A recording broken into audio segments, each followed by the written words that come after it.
Hello नमस्ते and स्वागत छ हजुरहरूलाई। आज म लिङ्जो गाउँमा छु, मेरै गाउँमा। र आज स्याउबारी घुमघाम गर्नलाई र स्याउ कतिको फलेछ हेर्नलाई म यहाँ आइपुगिसकेको छ। तपाईँहरूले पनि भिडियो अन्तिमसम्म हेर्नु होला।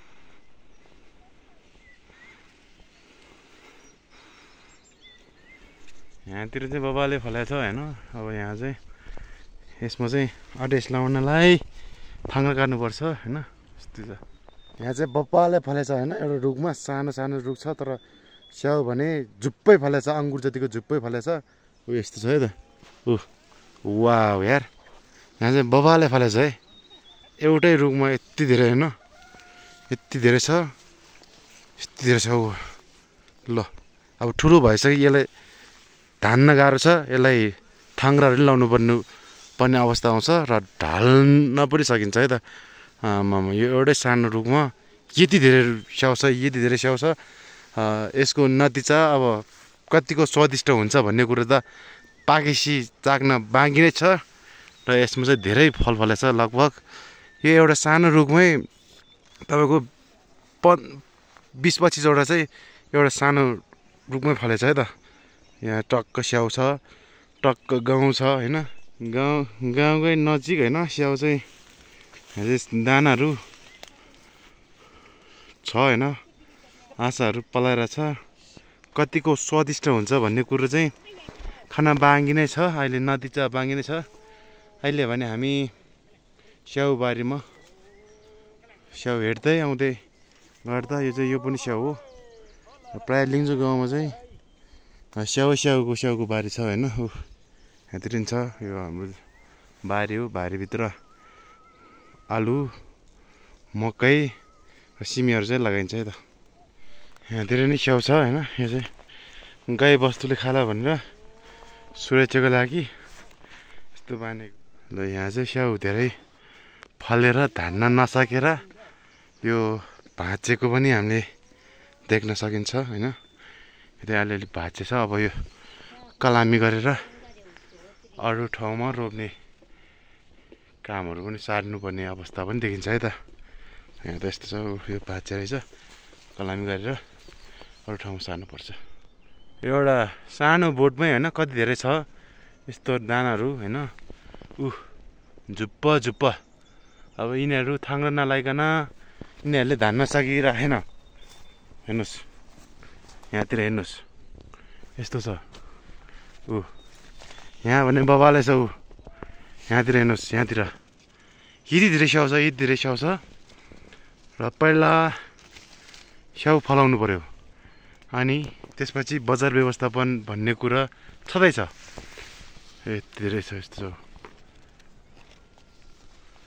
छ, यति धेरै छ स्याउ होइन। यहाँ चाहिँ झुप्पै छ। एउटै बोटमा मुस्ताङ र मनाङ जत्तिकै फलिरहेछ, तर मुस्ताङ र मनाङ जत्तिकै मिठो हुनु पर्यो है त। हुन्छ कि हुँदैन। ल हेर्नुहोस्, यहाँ धेरै छ। यहाँ एकदम धेरै छ। यति धेरै छ यहाँ होइन। यति धेरै छ। आम्बो यहाँ छ स्याउ, यहाँ छ स्याउ। ल हेर्नुहोस्, यति धेरै छ कि यति धेरै छ।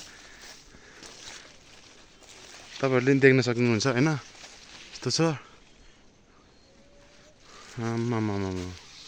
स्याउ छ है त। यस्तो भ्लग छ, भ्लगमा स्याउहरू पनि देखाउनु पर्यो। यति धेरै स्याउ छ, यति धेरै छ। यहाँ पनि यत्तिकै छ, यत्तिकै। यहाँ पनि यत्तिकै छ है त। यहाँ पनि यत्तिकै छ। पाके भए यसो 1-2वटा चाख्न त हुन्थ्यो आफ्नै काकाहरूको। अब अहिले पाके छैन, अब पाक्छ होला। पाकेपछि चाख्नु।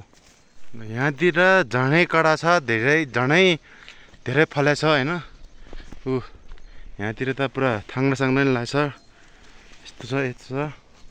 यहाँतिर धेरै छ। ओहो आमा यार, यिनीहरूले त धान्न गाह्रो छ। धान्न गाह्रो छ। हेर्नुहोस्, क्षमताभन्दा बढी फलेको चाहिँ महसुस गरेको छु है मैले चाहिँ।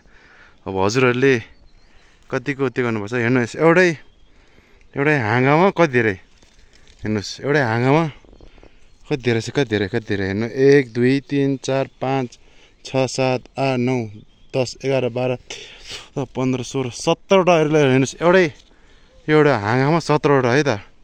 अरू हाँगामा कति छ भन्ने कुरो गनेर साथै छैन। हेर्नुहोस् यति धेरै स्याउ फलेछ, यति धेरै स्याउ फलेछ। लिङ्जो गाउँमा पनि अब स्याउले चिनाउनु नपाउने भयो त। यति धेरै छ, यति धेरै हो।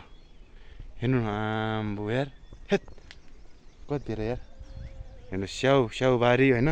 यो आरु पनि छ, उता नासपातीहरू पनि छ। गाउँ यत्तिकै नजिकै छ। स्याउ भनेको लठम्मै फलेछ है त। ल हेर्नुहोस् दाना कतिको फलेछ आमा। यहाँ जतिको रुख अरू रुखमा छैन होला यहाँ जतिको। ल हेर्नुहोस् यति धेरै छ। अब भनेर साथ त पनि छैन, गनेर साथ पनि छैन। एउटै बोटमा एउटै हाँगामा 17वटा छ भने चाहिँ कुरो सक्यो।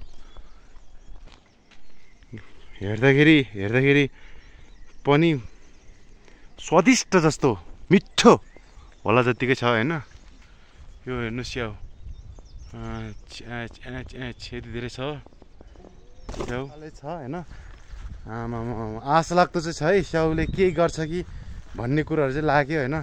र स्याउको बजार व्यवस्थापन र स्याउको गुणस्तर भने चेक गर्न बाँकी नै छ। एकदम रमाइलो भयो होइन। यतिकासम्म तपाईँहरूले पनि साथ सपोर्ट गरिदिनु भयो, हेरिदिनु भयो। सल्लाह सुझावको अपेक्षा सायद धन्यवाद है त।